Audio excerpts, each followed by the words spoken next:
Yo, yo, yo, this is not the smartest guys in the room. How are you doing today, Tom? What's going on? I'm doing well, buddy. I'm doing well. Yeah, for some reason on Clubhouse on my side, like there was no little button to join. So I was like, let me in, man. It's time for the show. But yeah, but other than that, doing pretty well. How you doing? Maybe it's just a private room. Well, who knows? Well, there's so much going on in the world today, Tom. We're going to talk about knowing your audience, but you have Super Bowls, you have Olympics, you have presidents doing all kinds of things, countries doing all kinds of things. I mean, there's so much in the world today, Tom. So I will start with just a how are you doing, my friend? I'm doing well. I've actually I've been watching the Olympics quite a bit. So, I know we don't have Becky and I got rid of our broadcast cable years ago. So, we don't have the broadcast access. And so really like the best way to watch the Olympics is Peacock, right? Is through their streaming app. And we were going to just sign up for a couple of months, just pay for it for a couple of months to watch the Olympics and whatever. But then I found out that one of my credit cards through Chase has a deal that it's like so convoluted. I don't even know how I found out about this. Like the algorithm fed this to me on Instagram, but basically there's one of the credit cards I have gets you a complimentary like 3-month trial of Instacart Plus. Okay. And if you sign up for that 3-month trial of Instacart Plus, it comes with a free 3 months of Peacock. Like Instacart Plus, for whatever reason, includes a Peacock subscription. I don't know why. I don't know how that makes any sense. I don't know what the machinations of that business deal were, but it does. And so because I got the free Instacart Plus thing for 3 months, I also got free Peacock for 3 months. So we have just been watching the crap out of the Olympics because there's a lot of other stuff to watch there, and we're not watching stuff that we usually watch. We both like sort of caught up. Becky and I independently caught up on Stranger Things and are like getting ready to watch the final season to apparently be disappointed by the finale.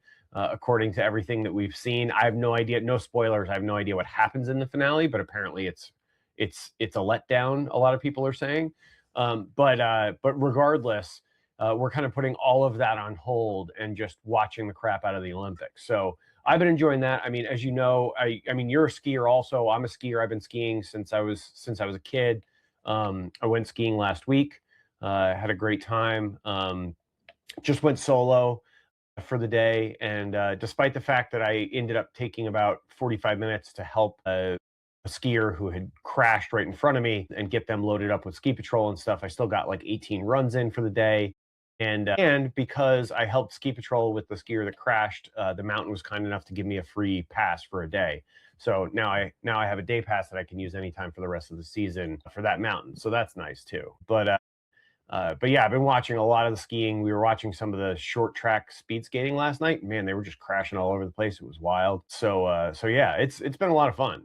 How about you? Are you watching the Olympic Games from Milan Cortina? Yeah, I'm loving it, man. I'm loving all the different events. We're talking knowing your audience today, so I'll even go right into knowing your audience from the Olympics.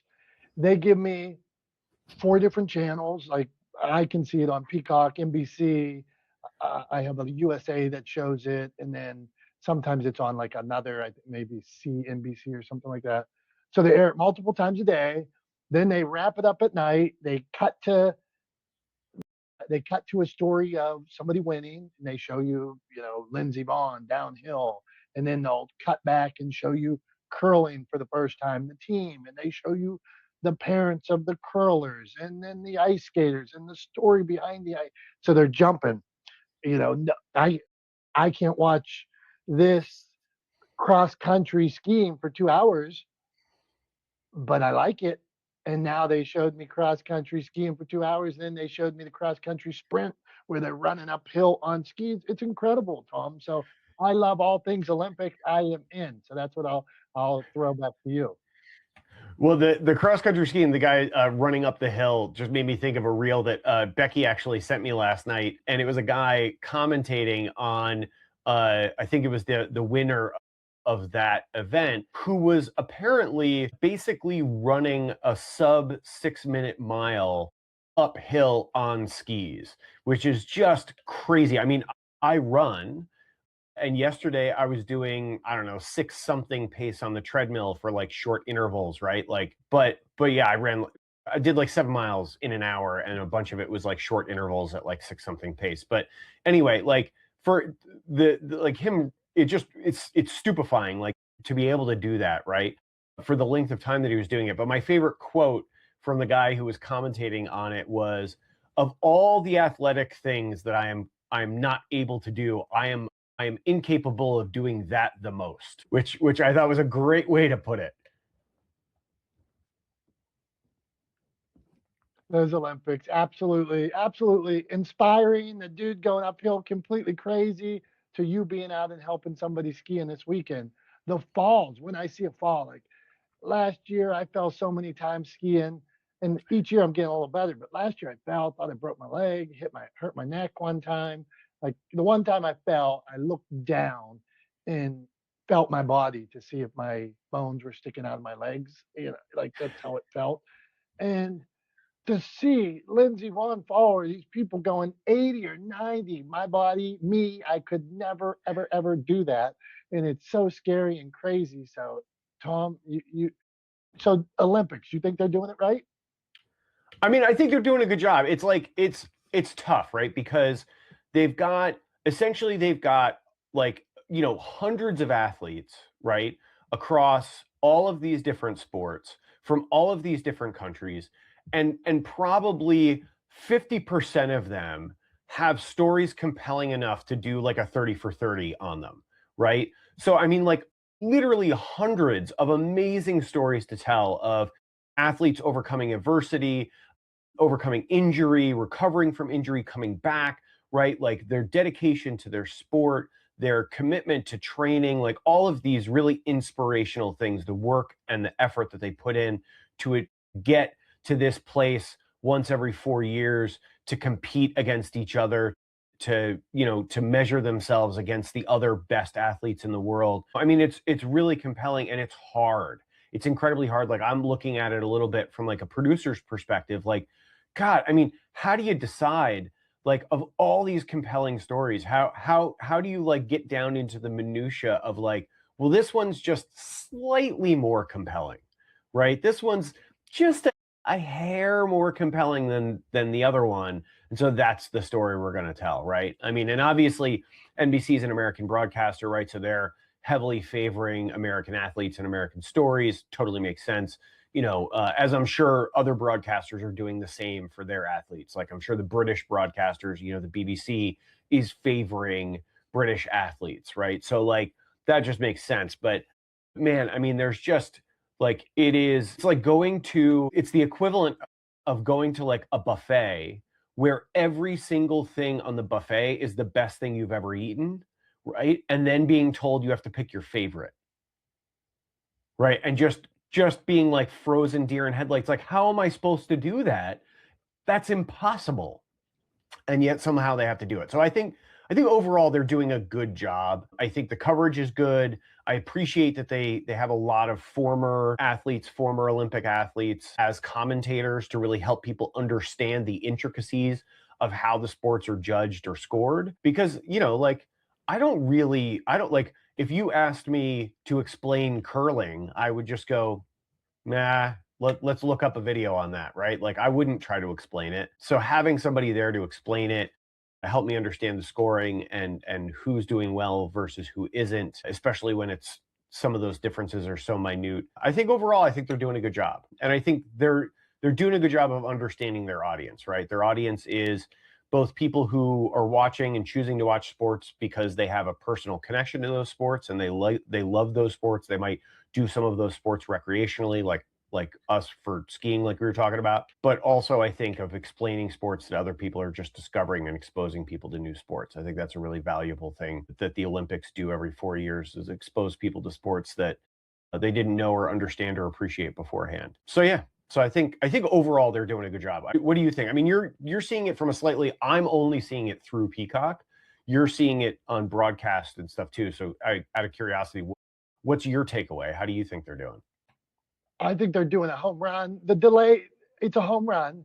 The delay is tough, just that you got the 6-8 hour time difference to Milan or whatever that is. So in today's world, being able to see so much on social and see it on the different channels. Like I could go, we're recording this mid morning right now. I could go upstairs and see what's going to be on at 8 o'clock tonight right now, probably, or in an hour. So it is tough with everybody and information everywhere. Like I want to sit there with my lovely wife tonight at 8 o'clock and watch the events of the day. But if I get on social, I might find out that Lindsey Vonn had to be airlifted off. And so it's hurting that ideal experience of watching at 8 o'clock with my wife later live. But to get all their stories in and things like that, I think we accept that and put our phones down and try to snooze Olympics or whatever for the day because I really don't want to know until tonight, Tom. So that's my answer on that. Yeah, I mean, I'm with you. I actually like. I mean, Lindsey Vonn's a perfect example. I heard about her crash before I saw it. Right. I still watched the downhill finals because I was curious anyway. And again, as a skier, I wanted to see it. But yeah. And to your point too, I watched the men's downhill finals also. And I think a bunch of the men topped out just over 91 miles an hour on that course, which is just, I mean, it's crazy. Like I've gone about 60 miles an hour on skis. It's probably about the fastest I've ever gone, maybe just over, but like not, maybe 61, 62, something like that. Like, but that's about the fastest I've ever gone on skis. I can't imagine going 90 miles an hour, like another 30 miles an hour on top of that. Like just 60 miles an hour feels crazy, right? 60 miles an hour on skis feels insane. But to go 90 miles an hour on skis feels like it just sounds ludicrous. I can't imagine what that feels like. I don't think I ever want to find out because I'm not sure I'd be able to hold it together at 90 miles an hour. And I definitely don't want to go down that fast. I crashed at like 50 plus miles an hour once and that hurt real bad. I did not break anything, but yeah, I think I cracked a rib or two. I was really bruised up and beat up for a while. So but yeah, it's I don't want to go 90 miles an hour on skis. That's too fast, even for me. That is fair, Tom. So for this argument, for knowing your audience today, that's what we're talking about. That's what we're gonna talk about. Going to talk about. I'm gonna quit saying. I'm gonna quit saying gonna and try to be more articulate and saying going to talk about. So today, going to talk about knowing your audience. And so let's just say us in general, Tom, or me as a publisher of books. Me as a publisher of books, I try to put out inspirational content 24/7 in my media company, Motivation Champs. Motivation Champs Media. I try to put out inspirational content and share inspirational content. We might talk about the Olympics. We might talk about the Super Bowl. I'm not the smartest guys in the room. Tom might give a thumbs up or thumbs down to something that what Tom does is different than what I do, and we don't always want to talk. Just because people like motivation doesn't mean they don't want to talk about the Super Bowl or business or Bad Bonnie or halftime shows or how people dress or puppies or anything like that. But I steer motivationally, inspirational. That's what I do. So for me, I think that's the audience that looks for that kind of content. They I look for when it comes to knowing your audience feedback. If people say something people hate from me, Tom, that I've got over the years, that my audience does not like swearing. They have told me for the content that I share with swearing in it, for the most part, they're like, what's this guy saying these words so much for? So I backed that down because my audience has not supported that.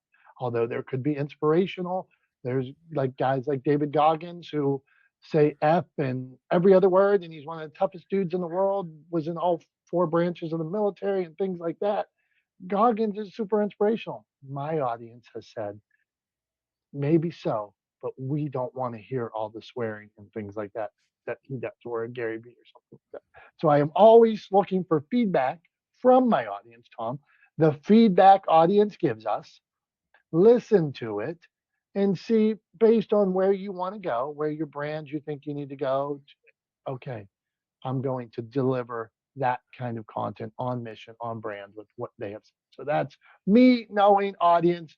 What say you? And then let's hear from Dr. Tachi, Tom.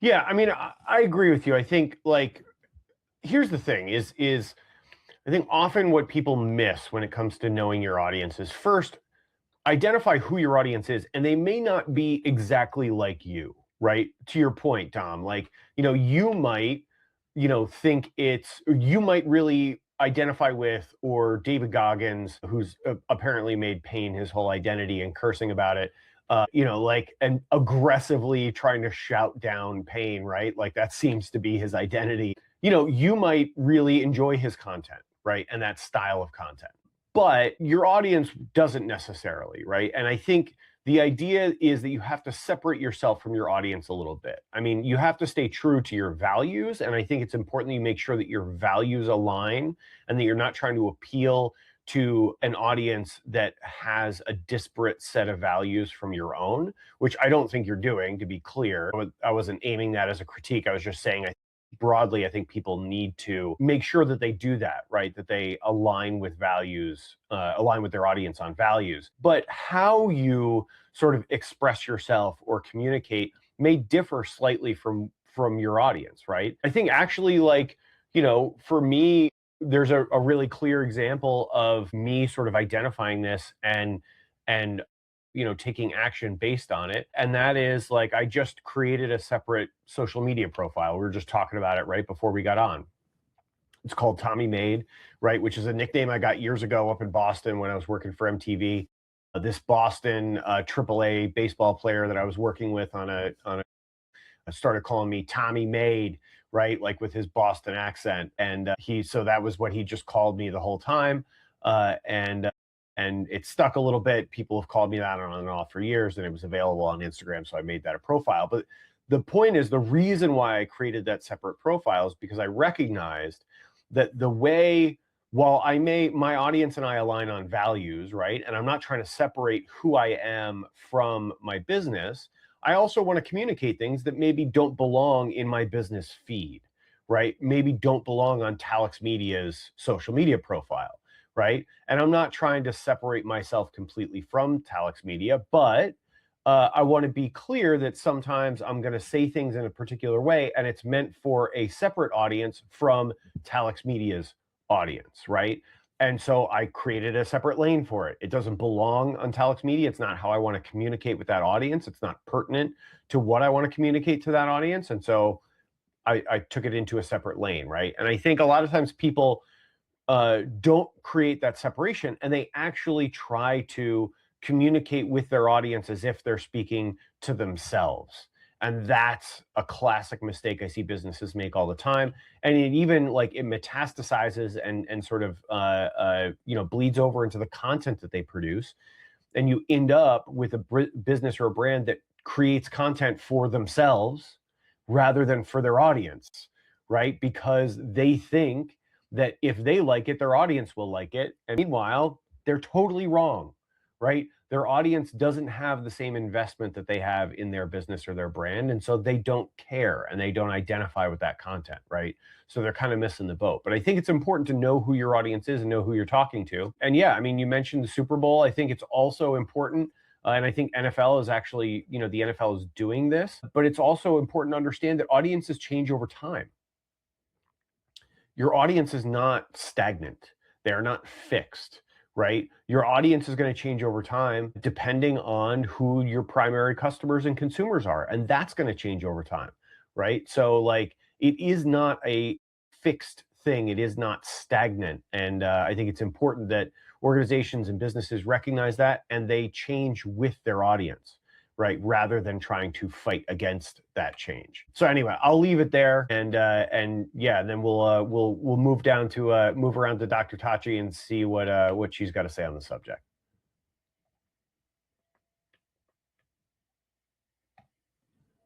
Or I'll throw it back to you. All right, let's go. We're talking knowing your audience. Jason, we'll go to you first if you want to speak on knowing your audience.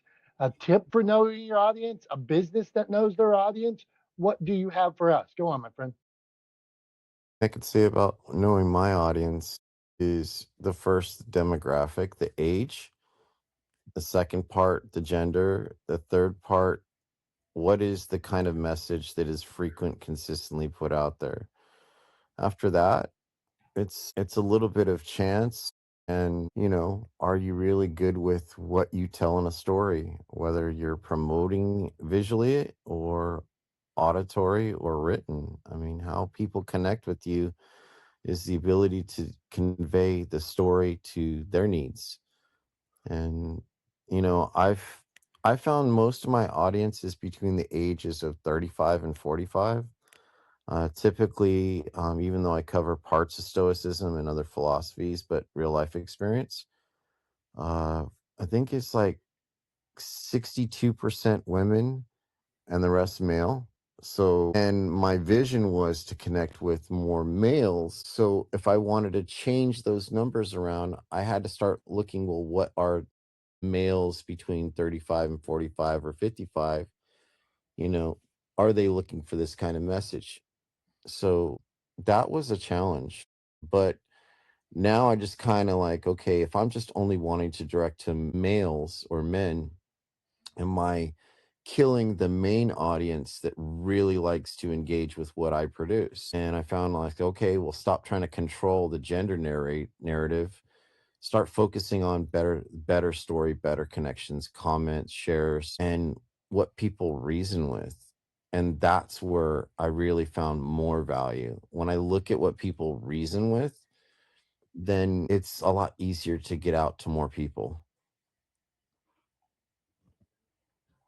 Jason, appreciate it. And I am a consumer of your content. And so it could be time of day, knowing when this person's going to be on as well, knowing how quick I need to catch them, common themes. I've been, I have this note written down for something I'm doing later, and I'm thinking about this thought: universal truths. So the human experience, universal truths, if we talk about love, loss, grief, passion, hope, these are things that everybody can connect with. And so let's say you talk a lot about the Stoics, Jason. I've learned about the Stoics from other books that I've read, but I don't know about the Stoics. I haven't read the Stoics yet. So leading with Stoics doesn't catch me because I don't know enough about them unless you, Jason, the person I'm following, tells me why the Stoic is important to me. So you tell me that, and if you can do it quick, then I'll listen to the message. Go on, Jason. Well, Stoicism is a process of living better you, right? So, what's happening in the world? A lot of people are confused.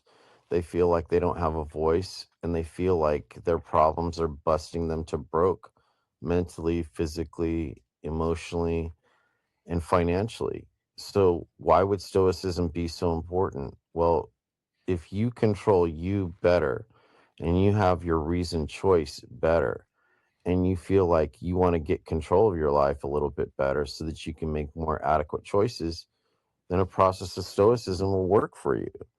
It also reminds you what happens when you're just completely broken, and what do you rebuild with? What do you refocus with? And how can you accept yourself with emotions? Well, people don't want to look at old guy wisdom, so I translate it into modern day language with real experience. So, And yeah. I think when you do that, Jason, that's when you grab me. And so modern day, okay, old guy wisdom now, like you said, and then how do you take it modern day? All right, we're talking knowing your audience. Appreciate you, Jason, man. Hang out. Okay, come on, Dr. Touchy. What do you got?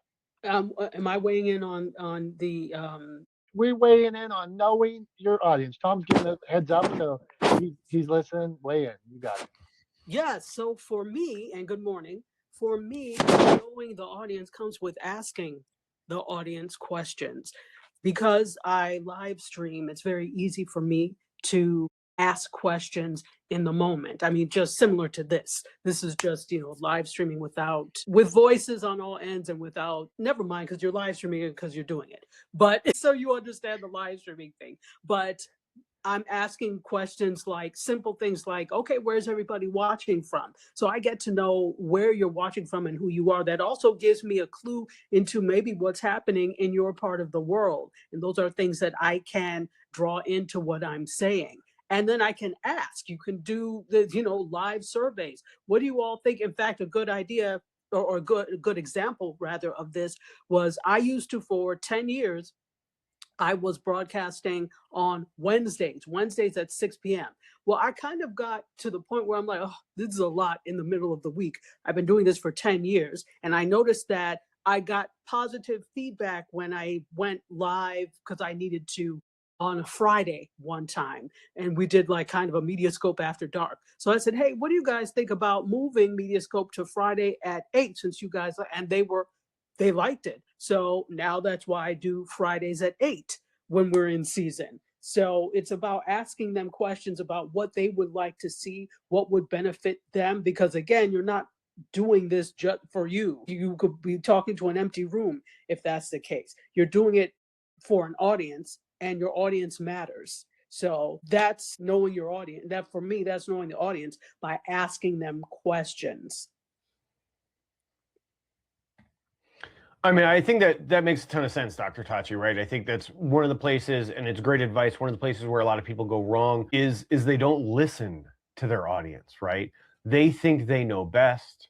They think they know what their audience wants, even when their audience is shouting at them that they want something else, right? They will still try to give them something that they think their audience wants, right?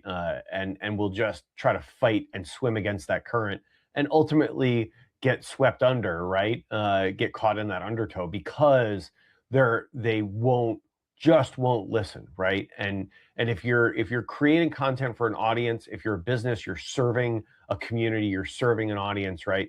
The onus is on you to listen to them, right? If you're going to make a product, you have to make sure you're making a product that people want to buy. You can't browbeat them into supporting your brand or your business if it isn't something that they actually want. So anyway, I totally agree with you. I think that's great advice.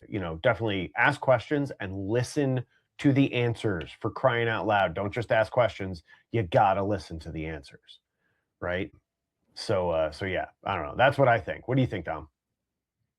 I think to your point, we got to give people what they want, Tom. So giving them what they want means it is time for Tom's thumbs. For Tom, who can be somewhat cranky at times and also positive, gives us a thumbs up or a thumbs down to something going on in media, pop culture, anything I want to ask him about. So Tom, today, this is a complex one. What do you think? Thumbs up or thumbs down to the male and female figure skaters outfits? It's really funny, but I have literally not watched any figure skating yet so far in the Olympics. I'm not particularly a fan of figure skating. It's not exciting for me to watch. And so I haven't watched, I literally have not even seen a clip of figure skating. So I don't even know what they're wearing.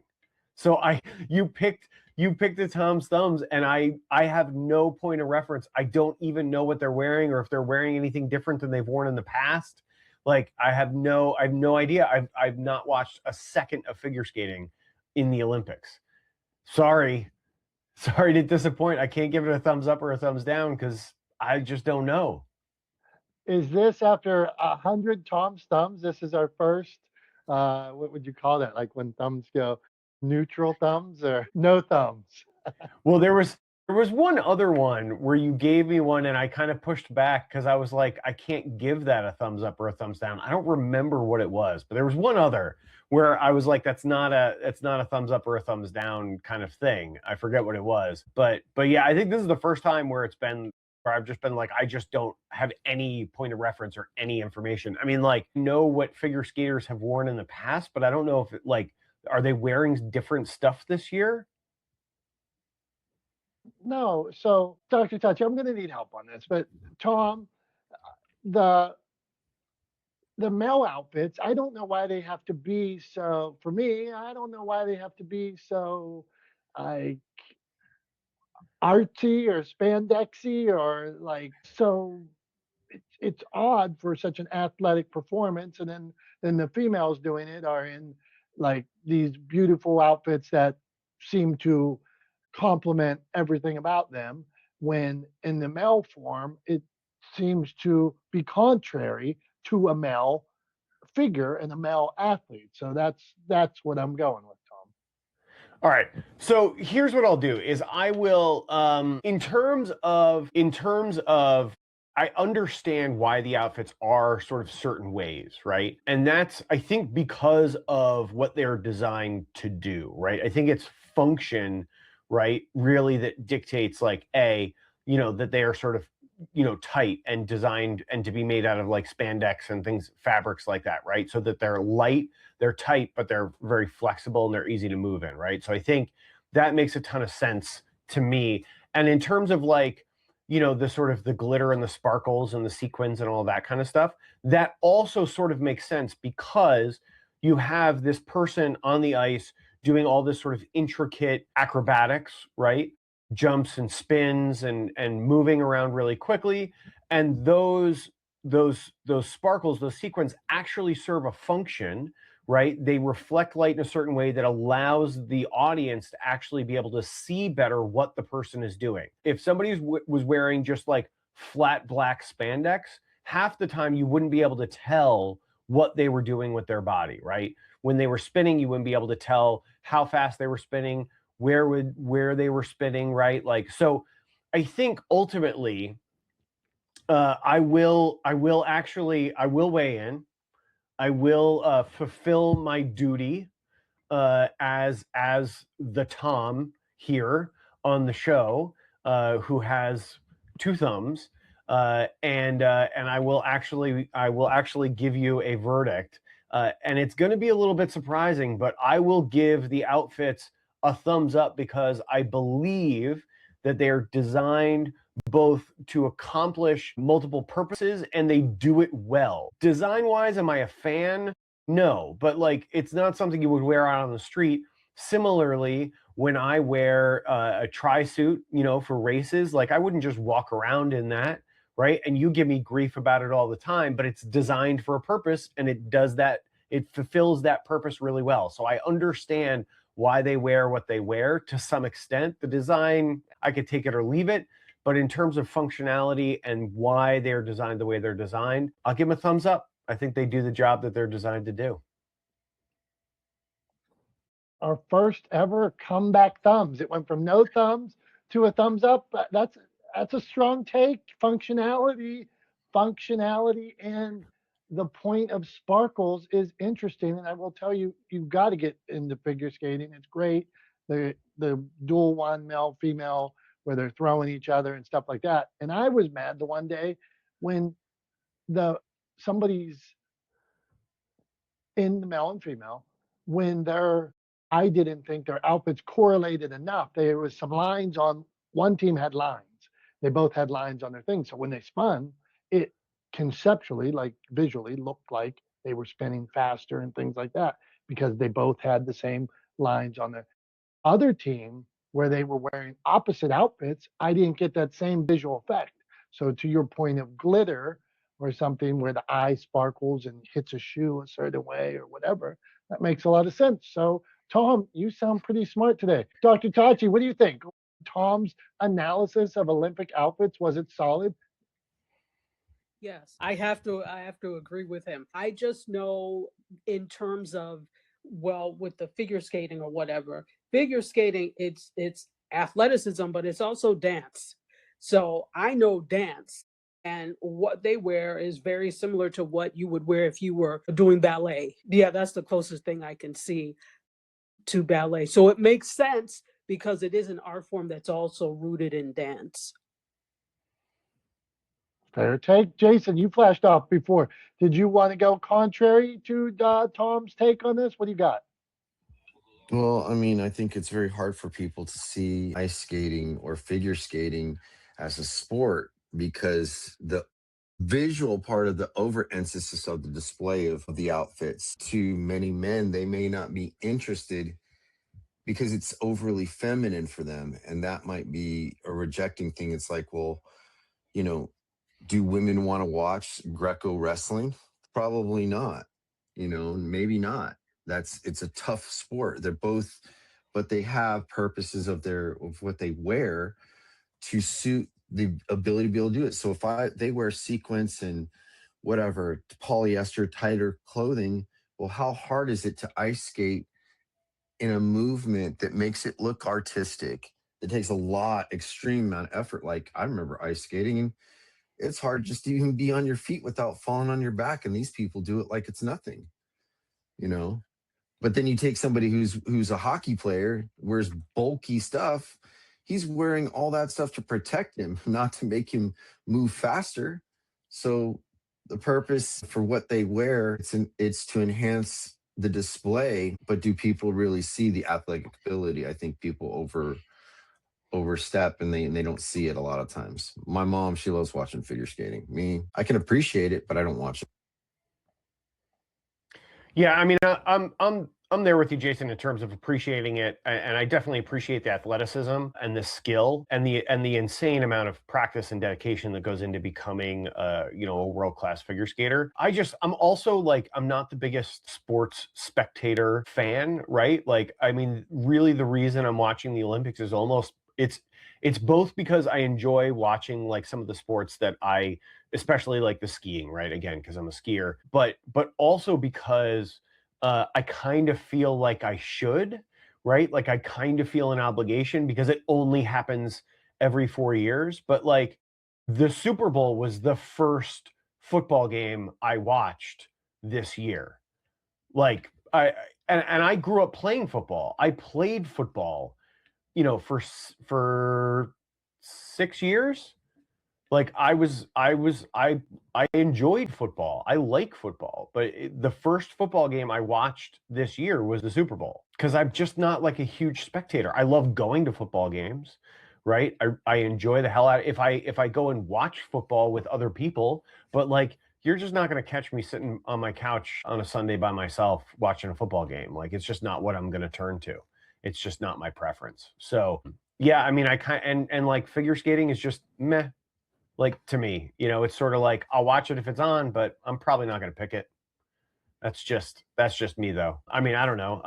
Dom was shaking his head very angrily when I said the Super Bowl was the first football game I watched this year because as we all know, Dom is a big Steelers fan, has season tickets, and watches a lot of football. So what do you don't hold back, Dom? What are you thinking? What was going through your head when I said that was the first football game I watched this year? Wow, that was disgusting. And I wonder about our friendship when I was just telling my dad, my buddy Tom, he did this and he came to our house and I took him down to Pittsburgh. And now I regret it. No, but seriously, I want to the NFL, Tom. Let's go right in the NFL. NFL had the Super Bowl, 127 million people. I think 127 million people watched it that day. That doesn't mean now in today's media clips, you got to be into the billions with clips controlled by the NFL. Probably, I wouldn't be surprised if it was hundreds of billions. I mean, that would be a number to find out NFL based clips because people consume content differently these days. So, to our point of our subject today, nobody. The NFL is a juggernaut based on 127 million, based on the potential billion, based on my loyalty, my season tickets, me being mad at my dear friend Tom when he says he doesn't watch, me liking people just because there's a Steeler fan and I'm a Steeler fan. The NFL knows their audience. They spoon feed us, they give us what they want, and they know their audience. So to get into a halftime show, I'm going to lead to this polarizing thing. America can't even agree on a halftime show, and we get mad about it. NFL doesn't care. The NFL knows Dominic's watching that game that day because I love football, and the NFL fan is watching that game regardless for the hard hittings, for the stories, for Sam Darnold, for the players that used to play on my team, for the coaches, for the wins, rooting that the Patriots don't get a seventh Super Bowl when the Steelers have six. All these reasons I'm in. And then they give because they know 127 million people are watching, our 90 million or 80 million football fans, whatever it is, are watching. We're going to give you a halftime performer. The last ones, you can look just on record sales the last 5 years. It's The Weeknd. It's everybody that was selling was who they put at halftime. That's it, bar none. The NFL said, then we're going to give you, because we're so good at getting eyes on our product, we're going to give you another of the world's top performers. And then we're going to get this world's top performers' eyes on our show. And people are going to talk about it. People are going to be mad about it. People are going to disagree, but the NFL doesn't care because the NFL knows their audience for the year. They know their audience for the Super Bowl. They got Tom to watch for the commercials, for the NFL halftime show, whatever reason he watched. So, Tom, I believe 100% the NFL knows their audience. They know the Super Bowl audience. They spoon fed us. I receive it, and I want more of it. And I will lead you into your thoughts on it. Yeah, I mean, I think the NFL does know their audience, right? And I think a lot of the sort of the pushback and the anger and frustration and the boo-hooing about Bad Bunny, being the halftime performer that we heard both before the Super Bowl and afterwards, a lot of that derives from people just being a little butthurt that they're not the focus of attention anymore, right? That their preference for who should be the halftime show is no longer the preference that actually drives business, right? And so they're kind of feeling a little irrelevant, and that upsets them, right? They're like, but we used to be the most important ones, and they're not anymore. And the NFL has recognized that they're not anymore. They're not the most important demographic to the NFL's business. And so they're moving away from them, right? They're not trying to keep them happy in the same way that they used to, because at the end of the day, they know they are not the future audience of the NFL. And so, people are upset about it, right? People are upset that they're basically being told that they are less relevant than they used to be, right? And it's a hard pill for them to swallow. I think what's really interesting is I actually saw this in the last couple of days. The history of the sort of Super Bowl halftime show is really interesting. So I don't remember what year it was, but it was somewhere in the 90s. The Super Bowl halftime show was just like marching bands and stuff prior to this, right?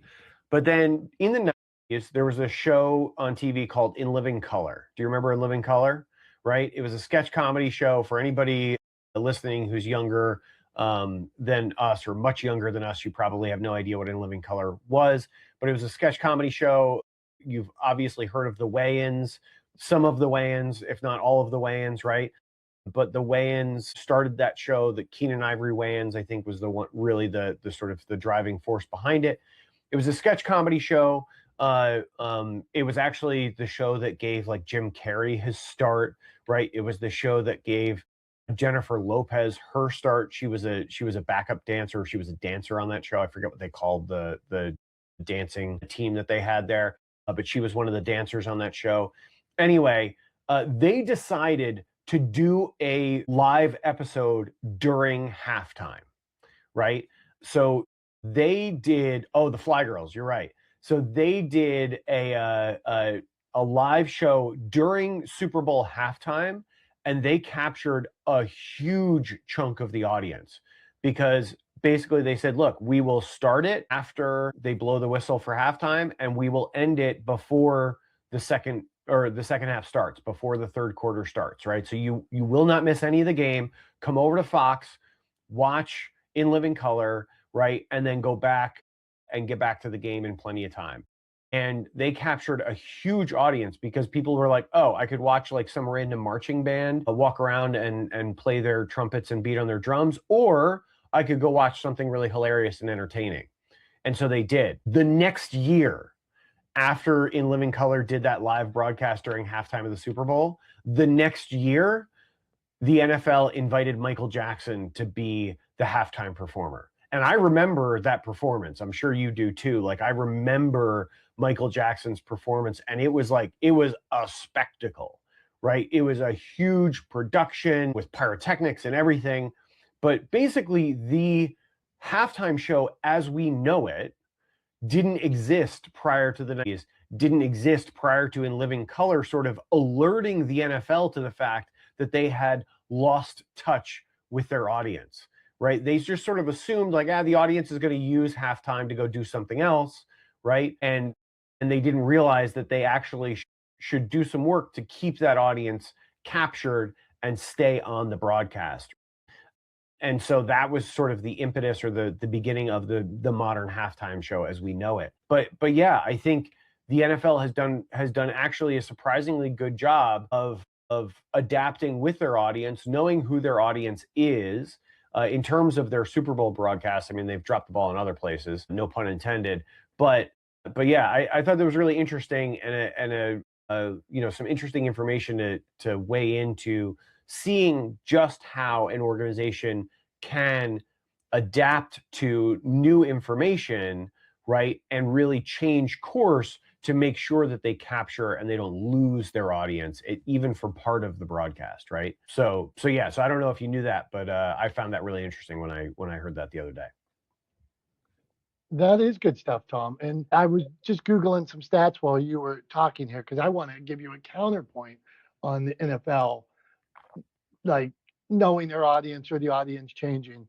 So I go to the games every week, like you said, Pittsburgh game. I sit there for 66,000 people go to the game when it's in Pittsburgh, 66,000. And then people watch in my area, how many, I don't know. So a stat says that an average game's getting 17 million views during the season. What the NFL knows is the Super Bowl is separated from a regular game. So on Super Bowl Sunday, they got 100 million different eyes. My daughter now cares about it. Tom tuned in for the first time. So on Super Bowl Sunday, they are giving a different experience.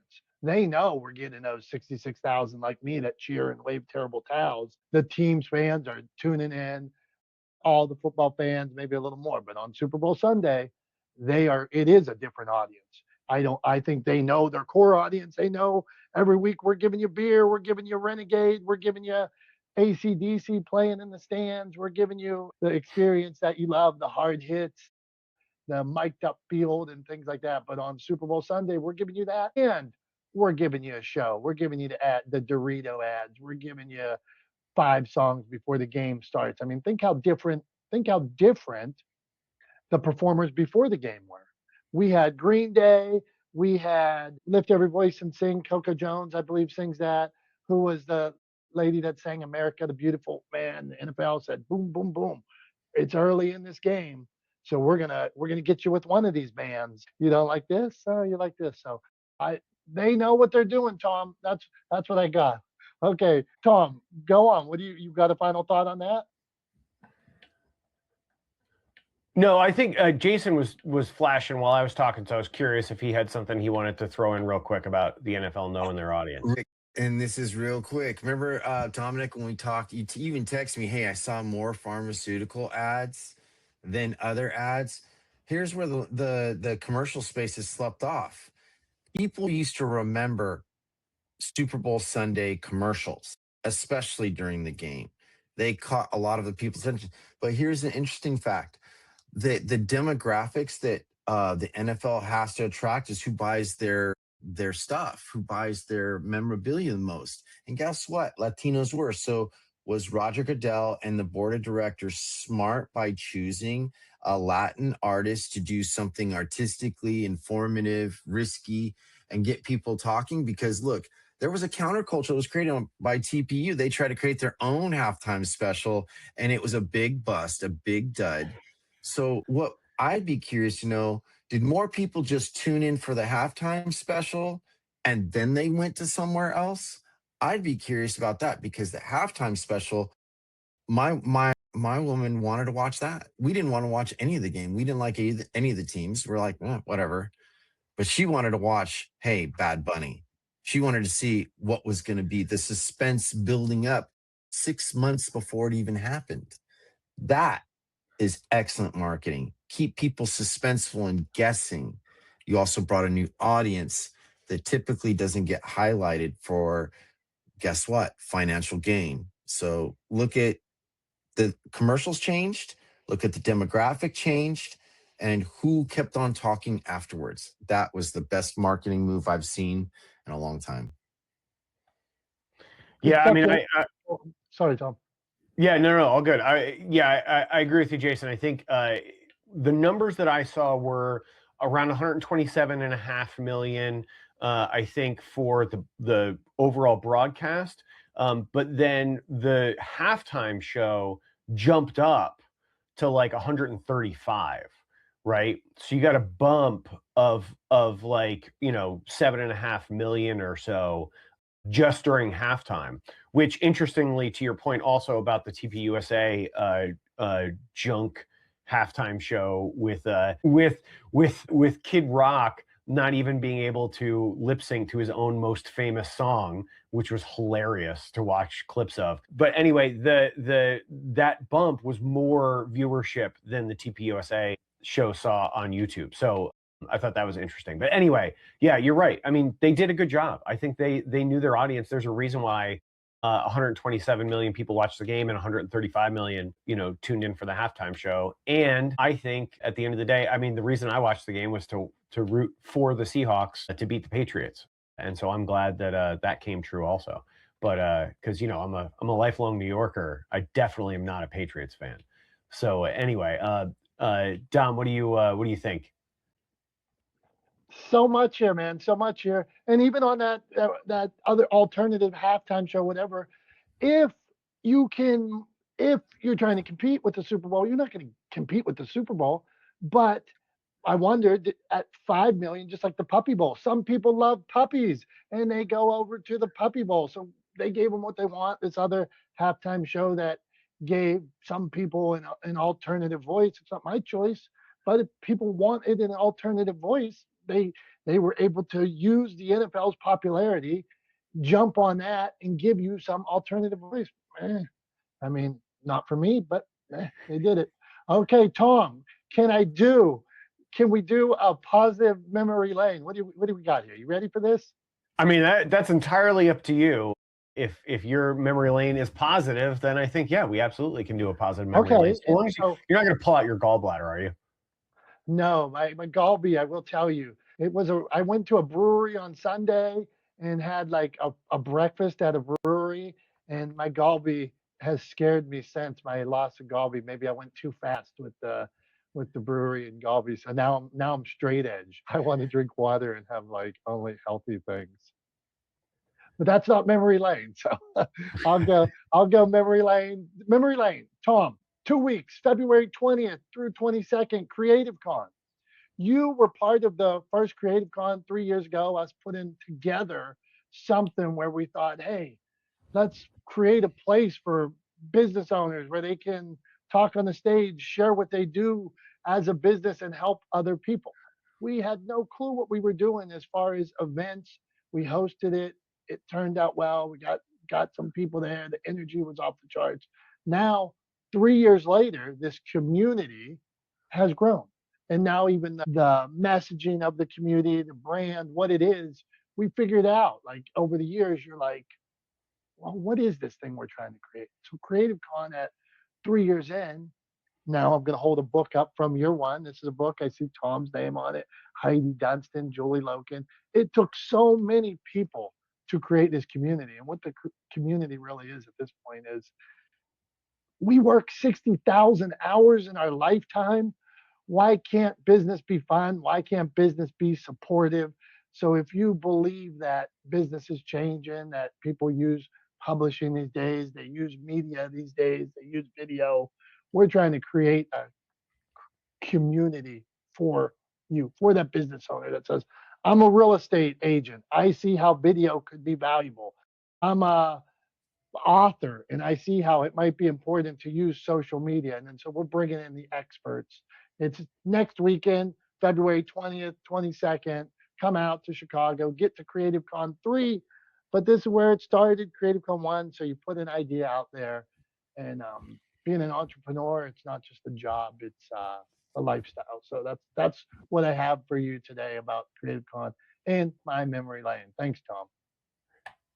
I appreciate that. I do. I remember fondly our road trip out to Cre8tive Con and our time there. I had a great it was a great time, and it was actually, you know, the first time after you know, years of work of, you know, collaborating, creating this show together, doing a whole bunch of stuff together, that we had actually met in person.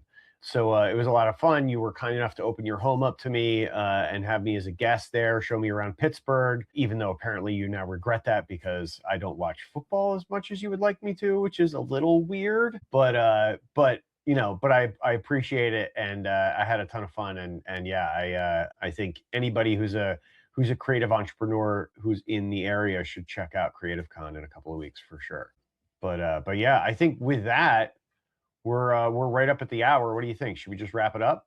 Yeah, unless you want to give a virtual half thumbs up and half thumbs down like that one you did today before you pulled out a good one. So go on, Tom. I think I'll just wrap it up quickly. And the way I'll wrap it up is this. It is incredibly important, if you create content, if you tell stories, if you deliver messaging, if you have a business, it is incredibly important that you know your audience and that you understand and appreciate that your audience can change, and you put your audience first when it comes to how you deliver content and messaging and who you market to, right? So as Dr. Tachi very wisely said before, ask questions and then listen to the answers, right? Your audience will tell you what they want. All you have to do is listen. That's all I got for this week. I think that'll wrap it up for us today. We appreciate all you guys being here with us. As always, you are the reason why we do this, because we are not the smartest guys in the room. For Dom, I'm Tom. Thanks again. We love you guys. We appreciate you guys, and we will see you next week. Until then, have a great rest of your week and a great weekend. Love you guys. Bye-bye.